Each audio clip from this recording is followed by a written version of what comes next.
Hello and welcome to the Alfie Brown Show.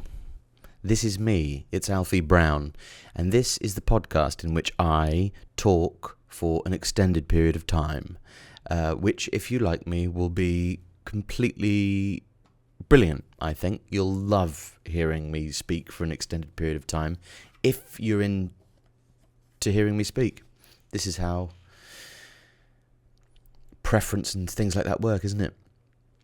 I feel like I've never taken steroids before, but I feel like I have ROID rage.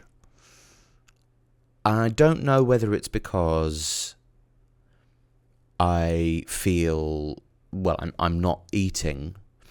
Basically, my body, to continue existing in exactly the same shape, weight, sort of muscle fat formation that it currently exists in, what my body would like me to do is consume a certain number of calories. And what I'm doing is I'm eating less than that number of calories and going to high intensity interval training classes. Although I know what's the origin of the word class in terms of like taking a class in something? Because do you have to learn something in a class? I don't feel like I'm learning anything. I feel like I might be sort of suffering. I mean, I'm learning something. I'm not sure that they're teaching me. They're instructing me. I suppose that's a class. I could look it up. Maybe somebody knows. Write in the comments. And that will, of course, enhance the algorithm of the video, or send me an email. That'll help me in some way, I imagine. I feel absolutely, and I'm not being very, obviously children are annoying. That's their sort of preset. That's their, because obviously they haven't come to reach the same level of functionality as me in many ways, physically or mentally, but also they haven't been quite so broken by the everyday realities of existence. My son was talking to me earlier about let's create a Beyblade workshop. And I think, I can't even... I couldn't even put up shelves in the last flat. And I thought I could. So I can understand mentally why you think us creating a Beyblade workshop and making our own Beyblades might be within the realms of feasible possibility for you, because you haven't become quite so confronted on such a regular basis as I have with my frailties, and that I am not as good at doing things as I had hoped before I attempted them. This is the interesting thing about having not done something. It's why you always think, well, if I were to play in a professional football game, then they would realise how good I was. Or if I was to run as an MP, then I'm sure I would understand that or maybe you've seen me or one of my colleagues at a stand-up comedy show and thought, well, I mean, I'm sure if I got it together, put in the effort, I really think I could do that. And more often than not, you couldn't do that. You'd find it impossible. You'd just become completely overcome and flustered with your own lack of ability. And that's what I have. And that's why I know, despite the fact that I'm saying, yes, of course we can make a Beyblade workshop. A Beyblade workshop. He doesn't even want a Beyblade, or us to make a Beyblade. He knows that first we need to commission and supply a workshop with the correct utilities before we can go about designing these Beyblades. And then what? And what for? He hasn't gone into thinking about the economics. Economics is quite a late stage mental development that takes place in the growth of people. Because were they to realize early on that,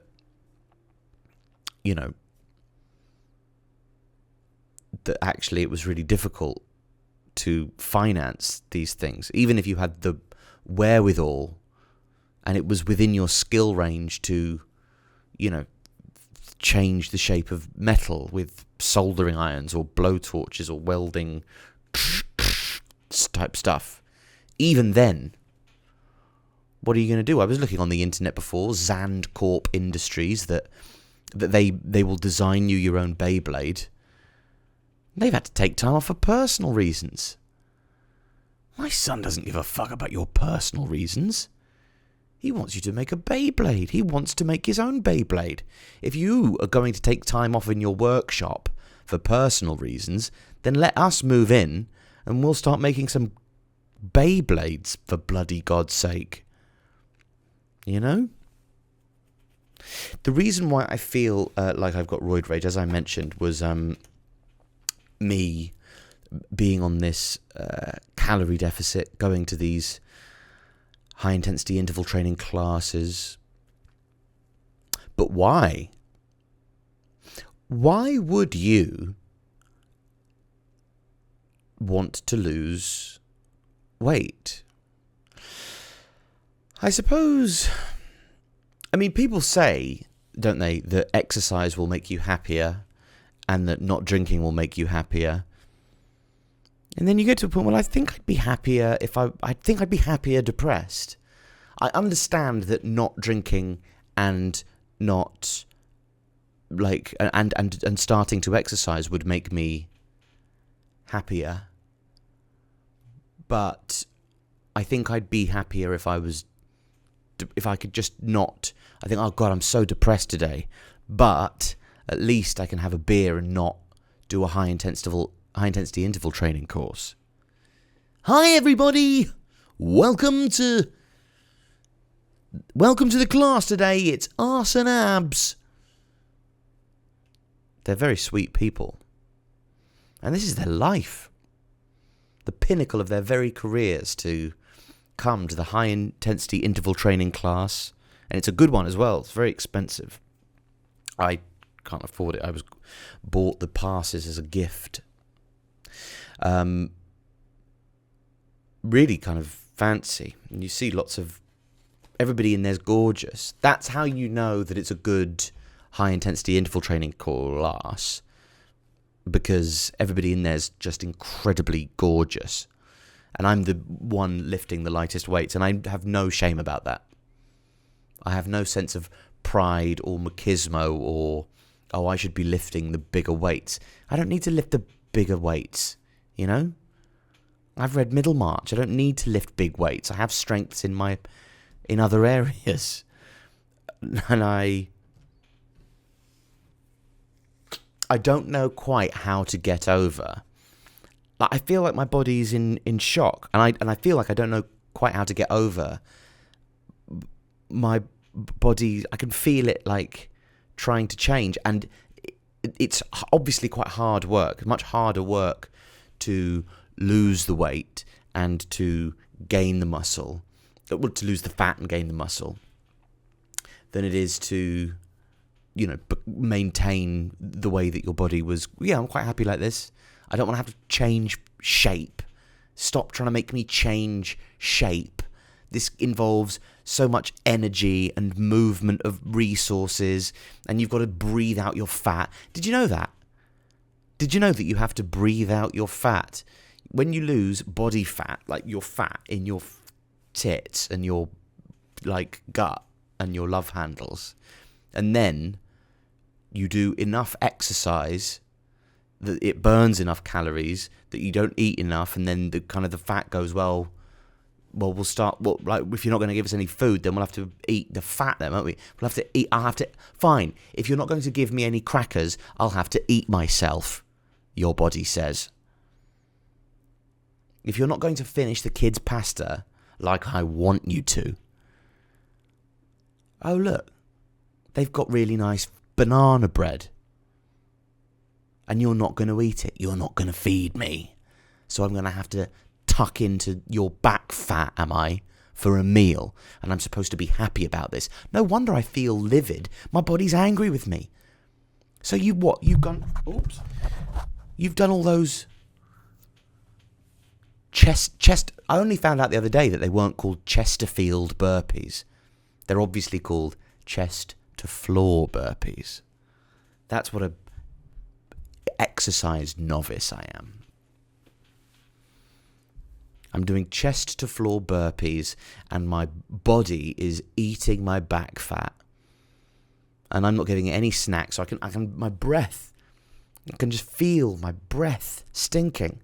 One of the topics this week, I should say, was about intermittent fasting / diet. So thank you to whoever suggested that, because I'm not intermittently fasting. I feel like what's the science behind it? If you can tell me that there's good science behind it, but right now all I can think is, I think people try to overcomplicate this and give you these crazy shortcuts that mean that, and all of these things that I think probably do work. Intermittent fasting probably does work in the same way that like cutting out food groups works, but it only really works because it means that you eat less than you need to survive at your current shape. So your body has to change shape to adapt to the less stuff that you're eating.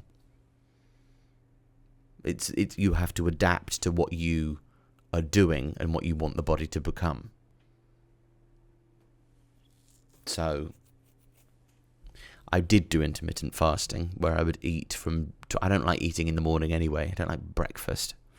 And if I am going to eat breakfast, I want to eat like a bun or like something stupid. I don't want to eat. It's not. You don't get up in the morning and think, I must be sensible. You're just trying to get to grips with, life and noise and conversation and people talking to you and all the things that come with life. Am I being incredibly, incredibly negative? I should mention that this is a positive move. I'm sure of it. If I want to be on TV and I want to get on Dave's orienteering program, then I might have to lose a bit of weight. It's one of the kind of unspoken rules in all of television and the comedy industry and the entertainment industry generally. Progressive movements forward, you still have to look like you gotta have a thin face, otherwise get off, you mess. And if you are going to be fat, be very, very fat. Be like identity fat. If you're going to be fat, then make it part of your personality. Otherwise, you're just fat. And what good is that? You're not like, you're just a chubby dad. You're not ticking a box for us. If you're going to be fat, be like deathly fat. So yeah, I do intermittent fasting, but not as a... I used to have a timer, but I don't have a timer. I don't really think it makes that much of a difference as long as you're not eating that much. Oh, God. And now, this is the evil side of diet that they don't tell you about. I'm sitting there watching Strictly Come Dancing with my children. Watching Tilly Ramsay. Watching a guy who won Bake Off and Gordon Ramsay's daughter dance the Paso Doble. I thought they were meant to be like... I don't know who Tilly Ramsay is really, apart from that she's Gordon Ramsay's daughter. And I don't know... I never liked it on, like, Celebrity Big Brother when they had somebody from Geordie Shore on it. You go, but no, that's not... That's like a snake eating its own tail. You can't have that from that.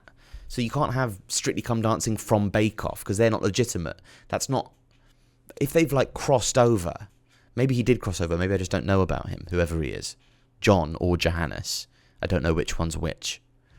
They're my kids. John and Johannes are my kids' favourite. And they go, oh, the boys. We want the boys to win. And they, like, cheer and celebrate when they're saved. It's sweet. I think it might be sweet. Strictly Come Dancing. Tilly Ramsey. You don't want to get a step wrong with Gordon in the house. She must put the fear of God into you as a young dancer, having... Tilly! Come on! What the fuck are you playing at? Step ball change. Move! And then Fleckle! Come on, get your head in the fucking game. Tilly! Tilly!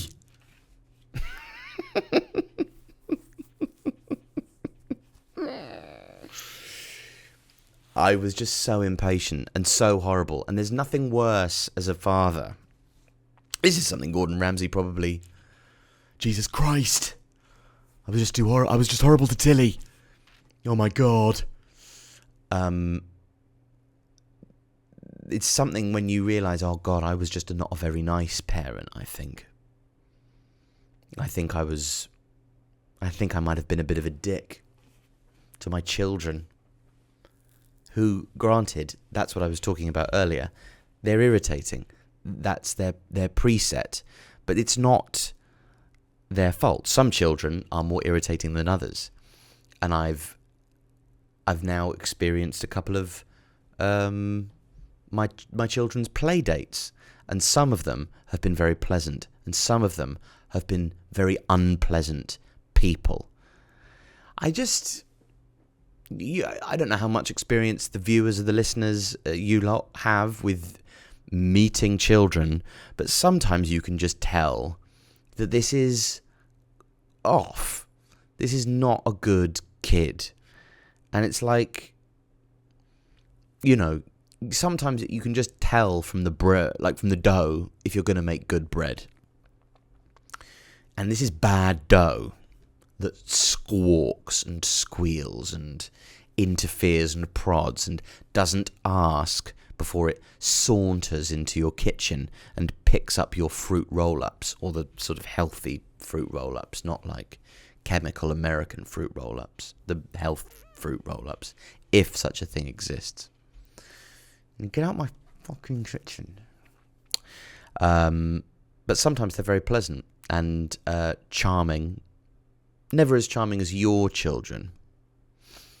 It was described to me rather well by Jessie's mum as like changing another child's, like changing a kid's nappy when it's not your baby. Just, ugh, this kid's shit itself. Ugh, ugh. What a horrible, horrible baby. Fuck, it does shit in its nappy. Not like when my child does a shit in its nappy, which is a sort of an expression of like its functions and the passing of time, and like some sort of, if a burp is the highest compliment then you could pay a chef, then like this, my child's shit is surely the second highest compliment a chef's work could be paid. Who knows? It's snapping at them and feeling like this, and then having to reconcile yourself to your own impatient, shitty fatherhood. Not a great feeling. But how do you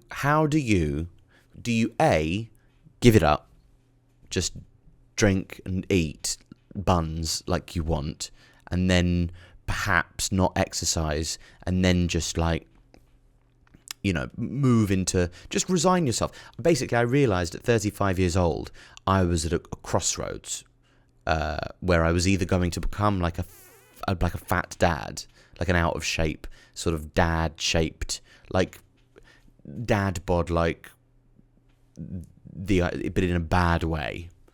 And I was just going to get more like that until I had to, somebody's had to stage an intervention. Also, at 20% body fat, I was fat. And then fat people don't like when you call yourself fat when you're not traditionally fat. They go, you're not fat. They go, yeah, I am fat. Don't tell me I'm not fat. Of course I'm fat. Who are you telling you're not fat, fatty? I'm fat. You can't tell me I'm not fat when I feel fat. I feel fat. What do you mean I'm not fat? What is fat?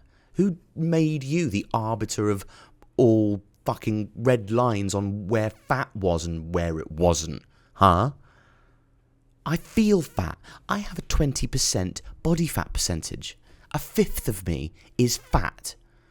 Everything that you're hearing through the microphone, seeing down the camera lens, that 20% of that is fat.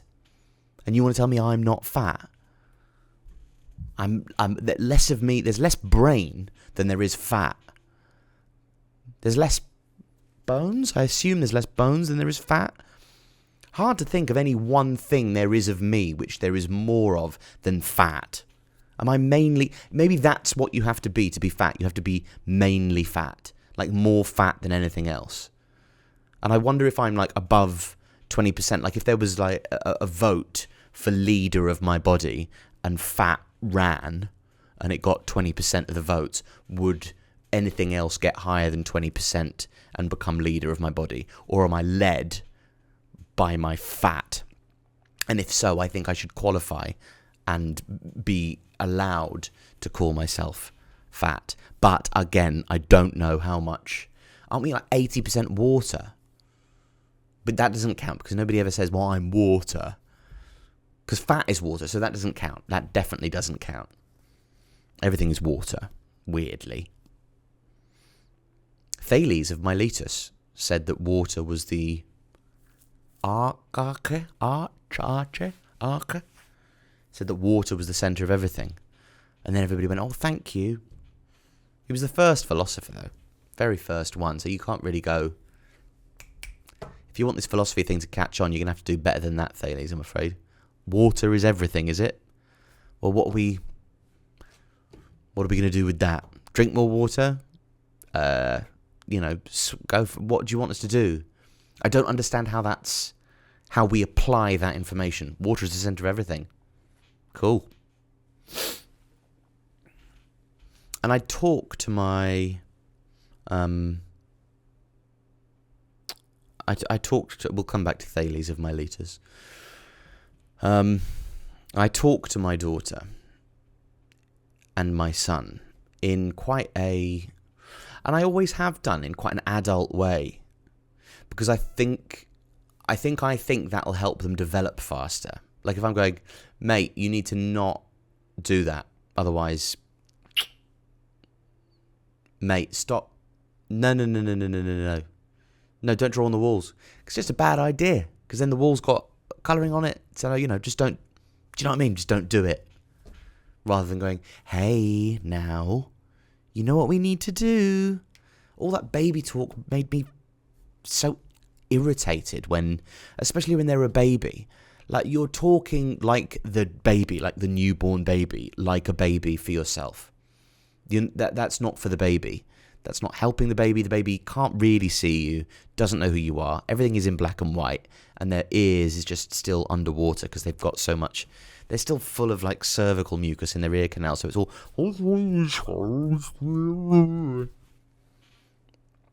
So that's for you. And stop trying to anthropomorphisize the baby. Like you're trying... Oh, is he hungry? Is the baby hungry? How? Maybe, probably. Yes, or he's not going to be anything else, is he? He's not going to be wistful or contemplative. He's either going to be hungry or sleepy. That's it. Or like confused about being a mass of newly congealed cells that can suddenly see and feel and fucking be slightly more aware than, the same cells not in that exact formation of things. Is the baby feeling a bit hungry or sleepy? Yeah. But but you can't tell somebody who's just... Also, this is unfair of me, because I didn't generate the child in me. I'm sort of less attached to the, like, complete and utter bewildering miracle. I bought the bookshelf from IKEA. I've only seen it in the cardboard box, really. And then I've gotten home and somebody else has put it up and I go, wow, I don't have the same sense of satisfaction. I'm not gonna just sit back and go, wow, that was in a box a minute ago and now it's up, and I don't have the same sense of satisfaction from a job well done that I think the mother does. Whereas the mother goes, wow, that was just, I've built eyes in my womb, so a bit of fucking credit, you know? Whereas I have so much more distance from what's going on, so much more distance from the process, which makes everything wholly less impressive to me. But that's not to say that it isn't impressive. That's just about my feeling towards it. It's the baby. Ooh. Is he hungry? I don't know. I would always touch his head and sort of make up things that he couldn't possibly be. Ooh. I think the baby's fretful. Oh, no. I thought, I think the baby's horny. Is the baby horny? Are you horny?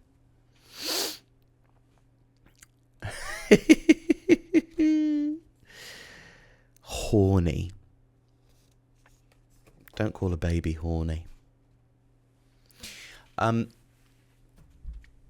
So yeah, I can be a bit brusque, or maybe talk to them in too adult a way. Maybe it helps. Maybe I'm right. Maybe it really does help. But, you know, I was playing Snakes and Ladders with my son and my daughter. They're 7 and 5. And we were playing. They've got counting down, obviously. They should have done by this point. So one thing they haven't quite mastered about Snakes and Ladders, and it's a big tactics game, is that you need to... It isn't just about can you roll a 6. Because whilst a 6 will often be great, other times, and here's where the jeopardy comes in, another number would be preferable as a 6. It's about, because you might get a ladder. And my daughter at 5, I was quite impressed by this actually, developed a rather clever way of holding the dice into the dice pot and then dropping it, so it was always a 6. And then I saw her doing this, and I didn't want to stop, because there's so much bickering and sniping when you're playing Snakes and Ladders with 2 children, and like so much emotion. Again, because I don't really give a shit who wins at Snakes and Ladders between the 3 of us. I really care about, I'd like people to listen to this podcast, and I'd like people to buy tickets to my tour, and I'd like to earn some money and fulfill my purpose, and to raise them well. My life, and I'm not doing my children's lived experience down, but I think I've got a higher stakes life than them, and that's why they care much more about the outcome of the game of Snakes and Ladders than I do. So I was playing with them. It was going fairly well, and I was having a run of absolutely shit luck. 16 down the snake, down to 8, 16 down the snake, down to 8, 16 down, I mean, it was a great laugh, and they really enjoyed laughing at it, and I didn't mind them laughing at it, despite the fact that if it had been the other way round, they might have been able to empathise with me if I was crying about it. Like if I'd been going down and I'd started uncontrollably weeping, they might have gone, well, fair enough, that's what I would also be, uncontrollably weeping in your situation. I understand how difficult Snakes and Ladders can be emotionally sometimes. But luckily, given my robust emotional constitution, I was able to hold back my tears and and laugh off with them falling down this snake every time. They were having quite an exciting game of snakes and ladders. Lots of little ladders, lots of little snakes all over the place. And a lot of the success of my daughter was down to her amazing dice technique, which would more often than not pay off dividends. There was a little bit of flinging the dice about, so it would, go. I made a rule: no flinging the dice about. It has to roll onto the board, or the roll doesn't count. So she rolls. She's on 81, I think, and I think she's on 81, but it doesn't really matter. We can check the board later if it means that much to you. And she rolls it out, and it's a 2. And I go, okay, there's a 2. And she goes, no, because her trick didn't work. No. There was so much riding on this. Everything she wanted was about to happen. Everything, like another step in the right direction to beat a man 2 years her senior and another man 29 years her senior. What an underdog story for her.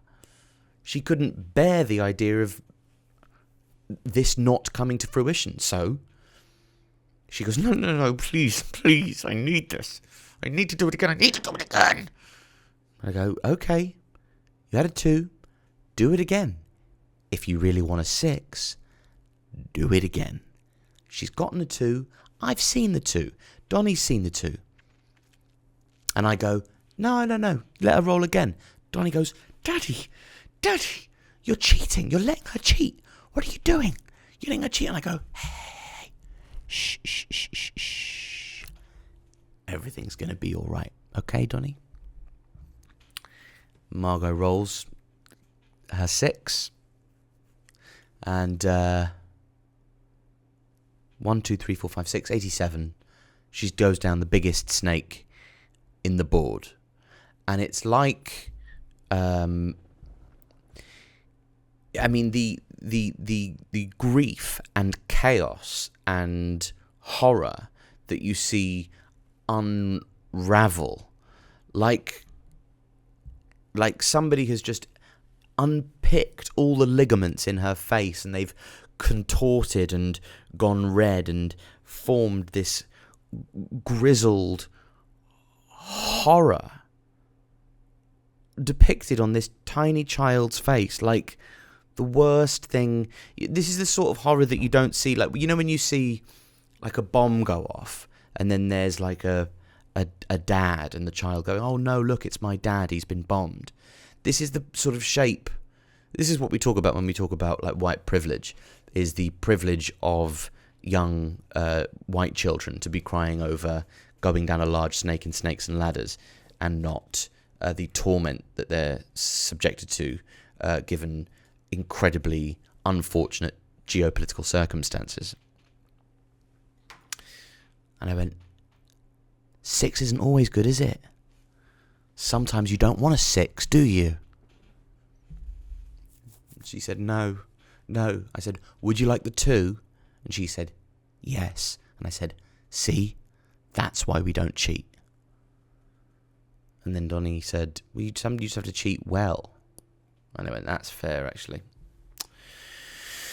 Anyway, thank you for your question about intermittent fasting. I was inspired from your question about intermittent fasting and diet. Or no, it wasn't really a question, it was just jumping off point, intermittent fasting and diet. And I do feel like my diet has sent me mental. So thank you for being kind enough to suggest it, or suggest anything really. And thank you for the how fortuitous it was that it was something that I was very much at the forefront of my mind. The next thing is, somebody sent in this as a thing to talk about, but they thought they were sending it into Jessie, my girlfriend, my common law wife, the mother of my children's podcast. First loves and how I got over it.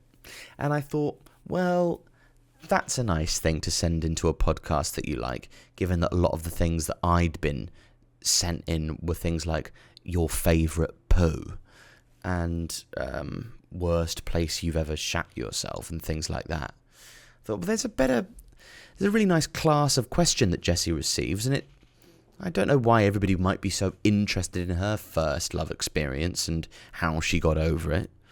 And as far as I know, I am her first love. So she hasn't really had to get over it, apart from in our 2-year little breakup that we broke up in for 2 years. But, she got over that. She got over that when we got back together. So it's a good way to get over a first love loss, if you want to know that. My first love, I was 15. And I was at school, obviously. And I just started going to a new school, and it's the first time I've ever loved, and I think it was probably lust, but it was the first time I'd ever longed for anybody in an obsessive and all-encompassing way from the very first time I saw somebody. Her name, I don't know if she'd want me to say her name, so maybe I won't say her name. Maybe I'll just call her Shaman. I'll call her Shaman. And I saw Shaman, and beautiful. She was half Kiwi, half Samoan, which is bizarre that she was called Shaman. And I was obsessed, and I knew that she came from Richmond every day, and that I came from Hammersmith. So to get to our school in Notting Hill, we'd both have to change at Earl's Court. So what I used to do is get to Earl's Court stupidly early, and then wait for her to cross over so I could bump into her on the tube. Which, when you're 15 and in 2003 or 4 or 5 or whenever that was, is a sweet thing to do. But when you're a man in 2021, it's probably arrestable. It's probably caused to, at least for a restraining order of some degree. And I loved her for a year, and then she had another boyfriend who had a 6-pack, and he would lift it up in class and go, "Yep, still got it, still sexy." And then I would have violent fantasies. He was my friend. Violent fantasies about my friend. The other thing that can inspire quite a bad mood in you, as well as dieting, is unrequited love, and the feeling of wanting to be with somebody. Also, at the age of 15, not knowing really why you want to be with somebody. It wasn't, well, she's just so great at... Well, what is it?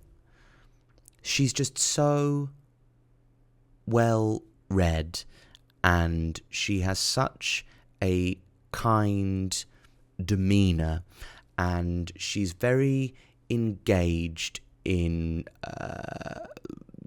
issues surrounding climate change, and she has a keen interest in theatre, but she's not sort of obsessed by it, and she has a really natural and easy disposition. She's very easy to talk to, and at the same time as being sort of smart and politically engaged, she hasn't developed the same sort of Twitter level religiosity that a lot of people have around these political views.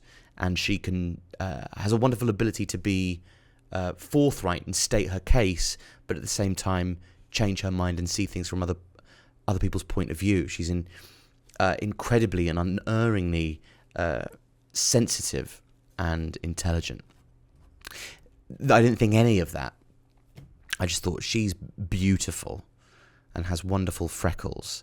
And listen, and here's the thing. I don't get to change the past or what I thought, but she had quite wonderful breasts. And that was part of the attraction. That, and she was very sweet and cute, and I think she didn't seem too confident, so I felt like she was attainable. Anyway, she wasn't for a year, and I ended up going to Richmond at the weekend to buy clothes so that I could take them back, and I could go into school and say, "I bought some clothes in Richmond, so I've got to go back to Richmond tonight if you want to get the tube back together." And then I did that a few times, and then I could just go back with her every day and we'd made friends. This is all the while she's got this other boyfriend who keeps on showing everybody his six-pack in the bagel factory. Still got it, still sexy. Shut up, Jack, you shit. And this is probably where all my anxiety about, dietary requirements come from, because I remember her seeing his six-pack as he was drinking milk and cookies in the bagel factory, and her blushing, flushed face, all completely baffled by her newfound desire and wanting to explore her sexuality and his sexuality and feeling horny for another man in the bagel factory right in front of my eyes, her flushed cheeks telling me everything that I didn't want to know. Tormenting. Absolutely tormenting. And then it wasn't long after that. So she didn't want me for a year, didn't want to go out with me for a year. She's broken up with this other bloke, and then I'm her best friend. She now knows I'm in love with her, but I'm this little kid who everybody thought was gay at school. Everybody thought I was gay, which means all the girls wanted to be my friends, and I saw a lot of them in their bras when I probably otherwise wouldn't have done. And it was because the reason why, and I promise you this, is because I had a sibilant S when I was 15. I had a sibilant S, and when you have a sibilant S, it means that people think you're more camp, and you sort of behave more camp as well. I would be camp. I enjoyed being camp. I still enjoy being camp. I'm a huge musical theatre fan, and all the kind of camp culture that surrounds it. I'm going to see Rufus Wainwright on Tuesday. I love a bit of camp, but I did realise that being camp was hindering what I wanted to do more than anything else, which was have sex with women. So I learned how to not have a sibilant S. And then I came back to school next year and everybody was like, Sandy! And I was like, hey, hello, how is it going? Do you know what I mean? I was like Sandy. And I had also done the Atkins diet for a summer and gone to the gym a lot. Done rowing. Did a lot of rowing. Was in pretty good shape.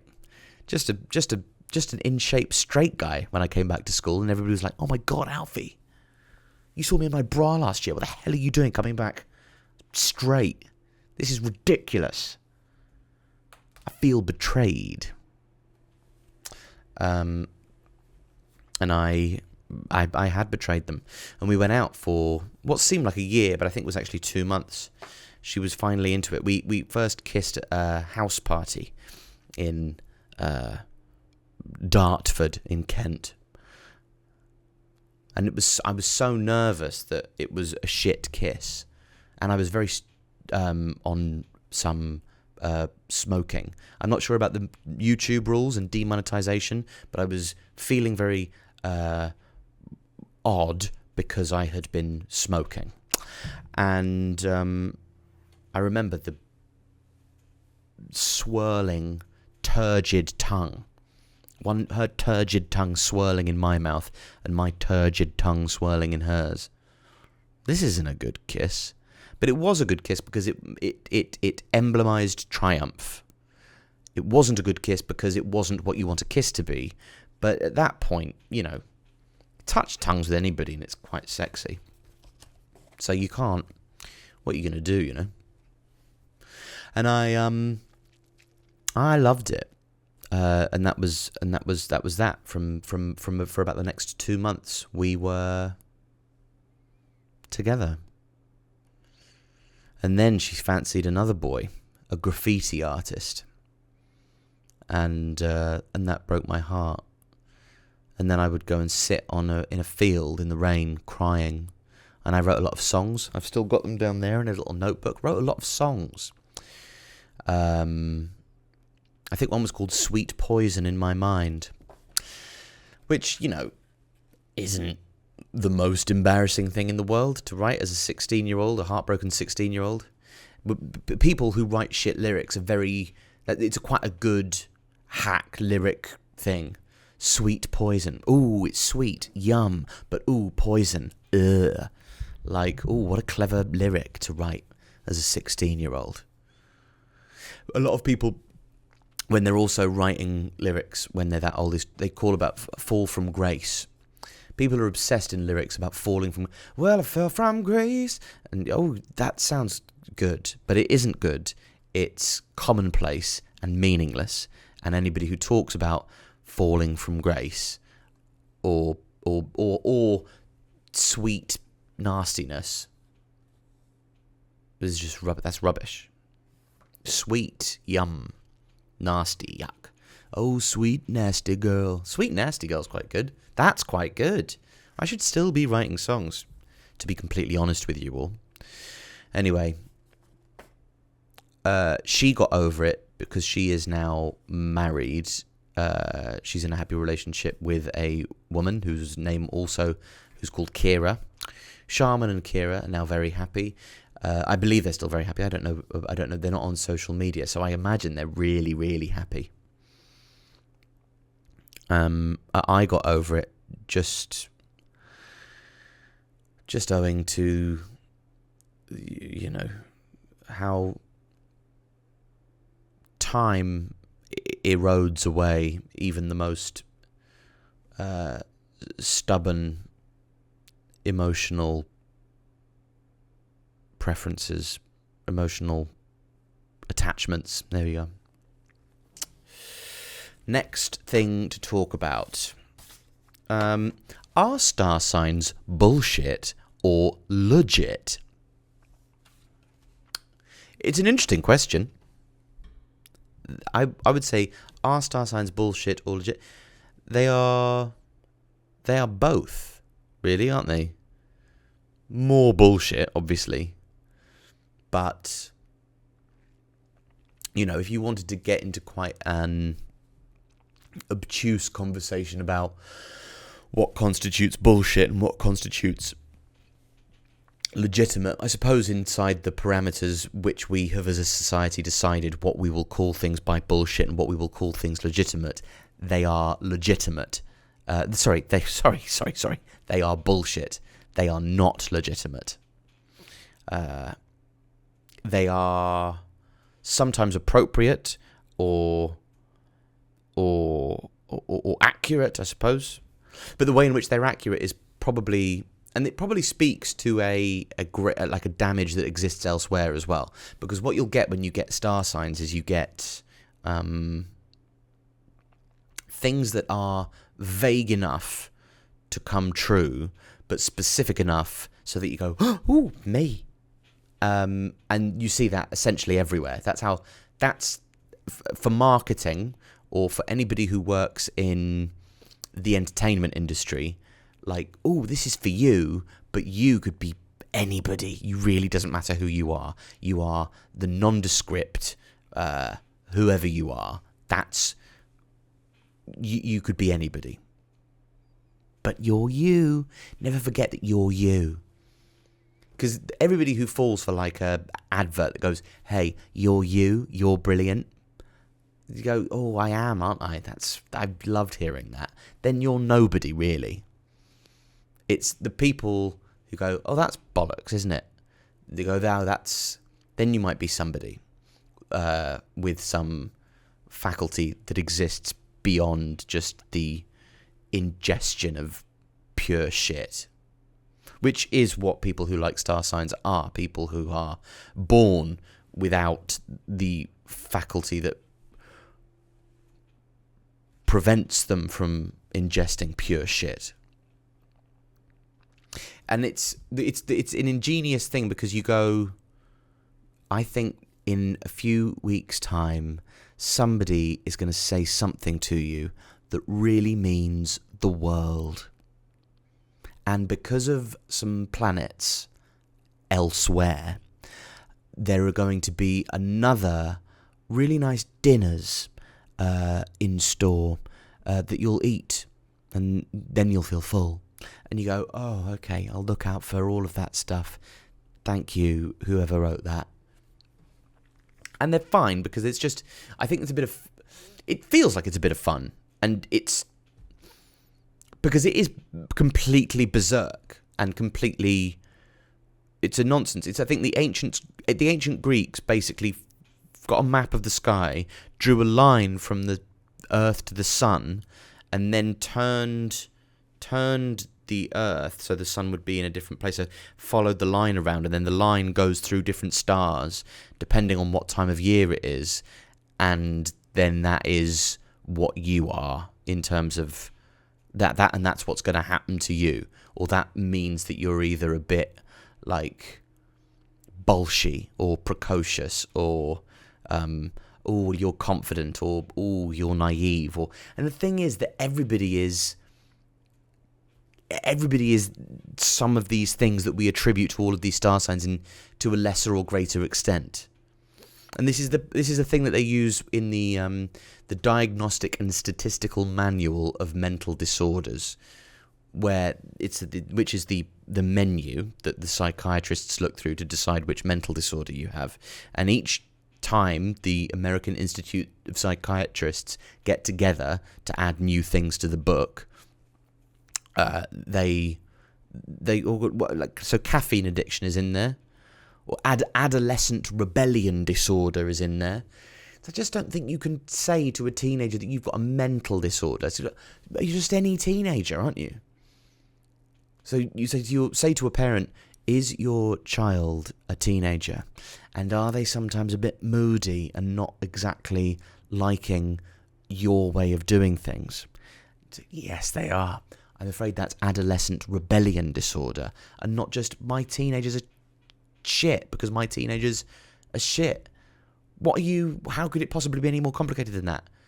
Caffeine addiction, and every single thing that's in there. Do you feel a bit like this sometimes? Yes, then it's a disorder. What about the multiple different things that you can be possessed with, the different characteristics that you can inhabit as a human being? And why can't... This is what I think makes me disbelieve a lot of the conversation around mental health so much, is that it's all so incredibly unhelpful and vague, and the diagnostic element of the human experience I don't like. It makes you... I don't know, the word depression helps us treat the feeling of sadness in some ways. Obviously, in other ways, the conversation is great, but it does, in some sense, make us think about depression as this like alien thing that invades our life and disrupts our otherwise, like, of course, naturally completely blissful existence. I understand how you might think that sounds naive, and I haven't properly understood. I have understood. I think that's a problem in an element of how we address it. Of course, it's better than it was, but it doesn't mean that it can't go in a bad direction. Anyway, star signs. Like the acceptable... Like, flat earthers get a lot of shit about believing their nonsense. Flat earthers get really, really, like, a bad time. People have... Like, they're evil. Ooh. Or they take people who believe in, like, flat earthing really seriously. We need to watch these flat earthers, because otherwise, well, what are they going to do? I don't understand what you're worried about. And also, don't take this to be, idiot has a podcast alert. I don't understand what we're worried about with flat earthers. If you know what we're worried about, write it in the comments or send me a direct message on Instagram, something like that. Because there's nothing to be worried about. As far as I can tell, what could there possibly be to be worried about? What are they going to do? They can't make the world flat. All they can do is believe something that's wrong. And also my, belief that it just feels more likely that the earth is round to me. It would just be too... Often, the things that are true, I know they're true because it would just be too big a hassle for it not to be, for everybody involved. Like, there's no... Why would they want me to think otherwise? It's just not in anybody's interest to create that hoax. But then I'm sure a flat earther could convince me otherwise. Because this is the problem with arguing with a conspiracy theorist, is that they've always done more research than you. Thales of Miletus, who we've just spoken about, or, not just, but before, he fell into a well because he was gazing at the stars. This became one of Aesop's fables, but he was the first philosopher from Miletus, so the kingdom of ancient Greece, but I think he was Turkish or Macedonian or something. 500 and something BC, but he would look at the stars. He predicted, he gained respect in his town because he predicted an eclipse, and also he bought all of the olive harvesting machines in Miletus because he went, do you know what? From the sky, I reckon there's going to be a lot of olives this year. And everybody went, a lot of olives? When was the last time there were a lot of olives? Thales. I think you're talking out of your batty crease again, Thales. And then he went, no. I really think there are going to be a lot of olives this year. And they go, well, go on, put your money where your mouth is. Why don't you buy all of the olive harvesting machines in Miletus? And he went, fair enough, maybe I will. And then he became a millionaire. Or he became a wealthy guy. And everybody was like, oh my God, Thales, you were right. But he was obsessed with looking at the stars, and to the extent that Plato even takes the piss out of him and says, this guy fell down a well or off a cliff or something like that because he was too busy looking at the stars. The sort of message being, if you spend all the time looking up there, then how are you going to reckon with what's here? You're going to miss something. You're going to miss something close to you and possibly tangible and more important. Just because these things seem grand doesn't mean that they can have any great influence or bearing over us. So he was, into stars and star signs possibly. Not that they would have been created like officially till about 200 years after his death, but they're rubbish. But people love them because they're vague, so they can try and make some sense out of life. This is the same thing that, like, as well as the Diagnostic and Statistical Manual of Mental Disorders, this is how Adele makes her money. She goes, have you ever been broken up with and it wasn't your fault? And then all these women go, oh my God, yes, I so have. How did you know that I was in a relationship and it fell apart and it wasn't my fault and he was a bit of a bastard? I can't believe I've been through exactly the same thing as you. This is incredible news. Wow.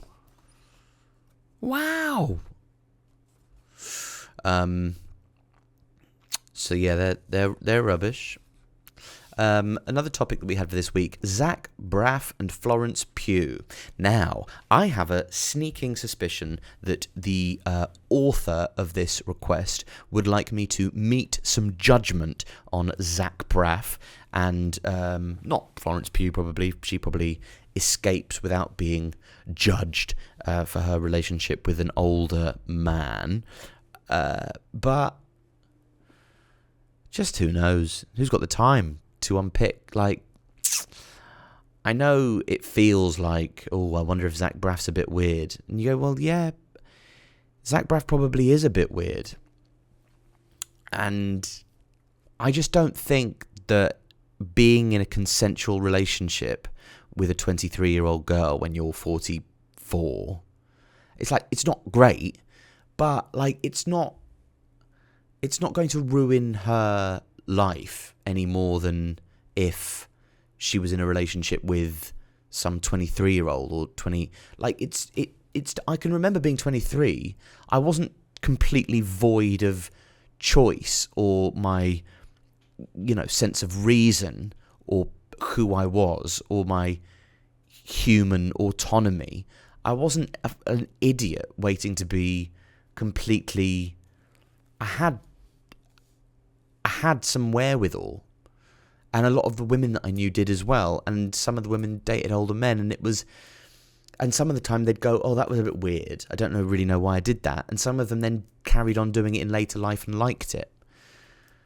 And Zach Braff has gone out with younger women, Mandy Moore, and I only Googled this because somebody asked me this question. I wanted to know whether it was like a habit of his or whether it was just this one new love. And you'd think, well, actually looking at your past, looking at the alumni of your cock, you've not got great form in this department, Zach.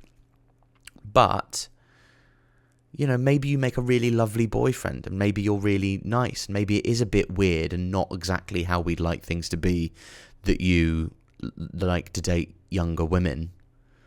But maybe you're really caring and attentive, and maybe that's better than being with an age-appropriate dickhead.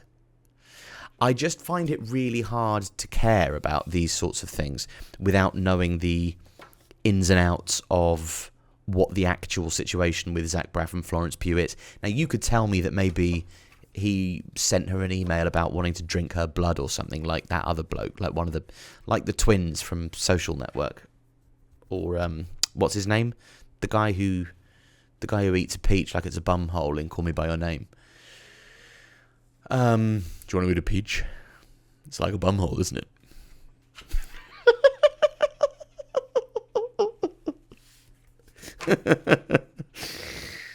It is like a bum hole, oh my god. Peaches are so like bum holes. I love eating fruity. So yeah, I don't care about that. And I think that's all that's left to talk about really is our dwindling attention spans. And I suppose anybody who has made... This is the thing, is that very few people make it to the end of a podcast. Even the podcasts that I love the most, I won't make it to the end of. So you can sort of say anything you want now. Fuck everybody who's listening. Shut up. Hope you'll have... I thank you all. Everybody who's still listening. Genuinely, thank you very much, because that is... well, it's a compliment to me. Or you should be, or you like hating what you're doing or whatever the wrong thing that's up with you. Our dwindling attention spans is the last topic, and I think mine might be dwindling. Mine's dwindled a few times since I've been talking to you. I think there's been a few moments where I've missed myself or lost my language slightly. I think my least favourite symptom of our dwindling attention spans is the phones on tables in social situations. And more so than that, when you're speaking to a friend, they pick up their phone, start texting somebody back, and then say, oh, no, carry on, I'm still listening. Just, if anything, if you try and remember anything that you know about communicating or having a human moment or interaction in any kind of way, then surely you will know that your empathy. What about, as my friend called it the other day, what about your empathy gland? Like, can't you strain some fluid from your empathy gland and understand that it might be not very nice for me to have to put up with watching you text, to have your brain be elsewhere whilst it's also, yeah, I'm sort of listening to you. What you were saying wasn't very engaging, so I've decided to send a text while you were saying it. We all live in this state of urgency whereby the person who... I often get told off for not responding to text messages quick enough. And whilst this is a bad habit of mine, and I am forgetful, I do like to engage in the real world and give whoever I'm with my full attention, unless it's my kids, in which case I spend a lot of the time on Twitter, because they are extremely present and nonsensical, and those in combination mean I can get distracted, actually. No. Ha ha ha ha. In a few more episodes' time, I won't have to go, no, ha ha ha ha ha. I'll just presume upon the idea that you know that I'm joking, but right now, I can't remember whether I saw something interesting or I read something interesting. I can't remember how I absorbed this interesting information or point. But the big thing about or how the social media erodes our attention spans and damages them, perhaps with long-term effect, is the context shifting. So on TikTok, maybe it's somebody who said this to me. Anyway, it's very interesting. Context shifting. So on TikTok, you've got, oh my God, it's some bloke who can tear an apple in half easier than somebody else, and then go with a sort of satisfying, why didn't you just do it like this face? As if the point was that he was trying to get an apple in half, he just didn't know that he could use a knife. He knew he could use a knife, mate. He was trying to show you how strong he was. That's impressive. We know how to cut an apple in half. This thing, life could be so simple if only you were like me. You're not showing me anything. Anyway, that very, very famous TikTok account. And then you've got, depending on your algorithm, some extremely attractive women dancing to a pop song, or saying, I've got a small waist, pretty face with a big bank, and then as they say big bank, they spin around to reveal their bum, because their big bank is actually their bum, not Santander, which is a big bank, but it's not what they were talking about. They were talking about their bums. So,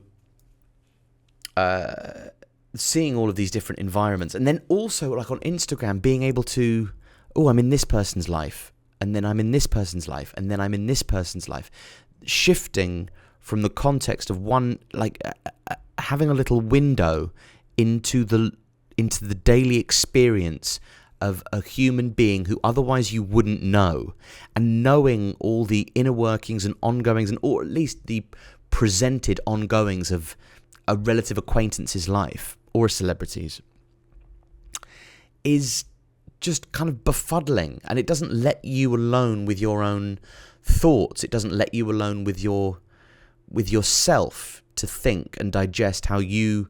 I wonder if it's extremely bad that I always fall asleep with a podcast on. I wonder if my brain needs time to just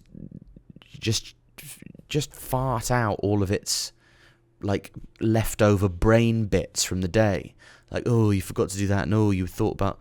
I just can't. I don't like thinking too much. None of us do, which is why we're all on the Instagram. And then seeing somebody else cry.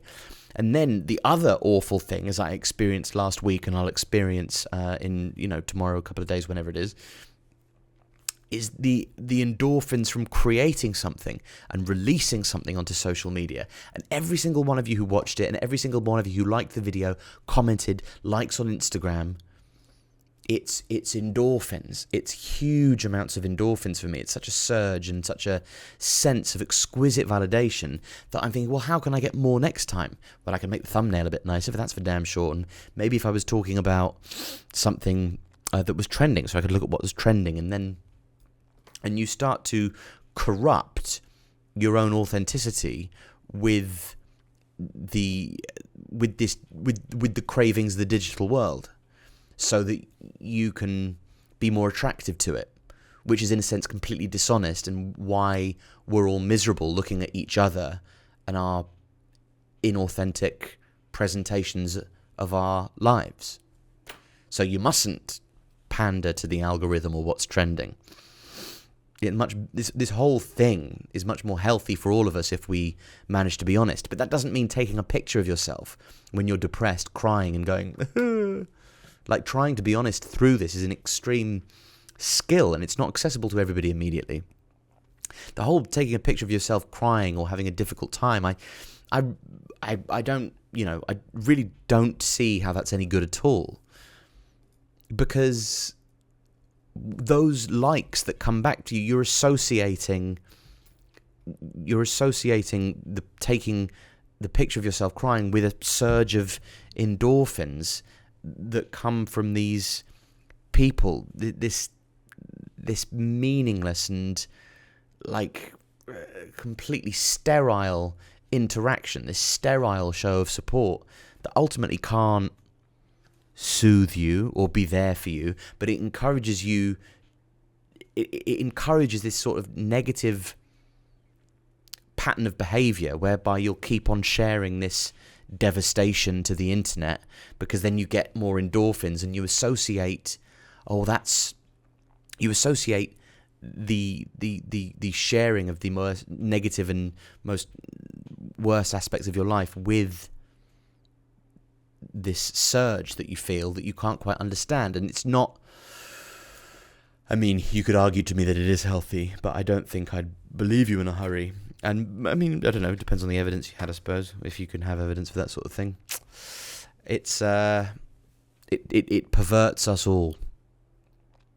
So